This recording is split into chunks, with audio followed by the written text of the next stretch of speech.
જય માતાજી મિત્રો, એક દુઃખદ ઘટના સામે આવી રહી છે કે સરગાસણથી કેદારનાથ જઈ રહેલા ઇનોવા યુપીમાં મુઝફ્ફરનગરમાં અકસ્માતનો ભોગ બની છે। કારે કાબુ ગુમાવતા 20 ફૂટ ઊંચા ફ્લાયઓવર પરથી નીચે પડી ગઈ।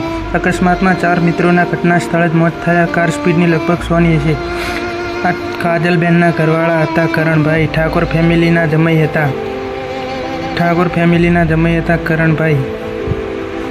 ગાંધીનગરથી કેદારનાથ જઈ રહ્યા હતા। તમે જોઈ શકો છો વિડીયોમાં।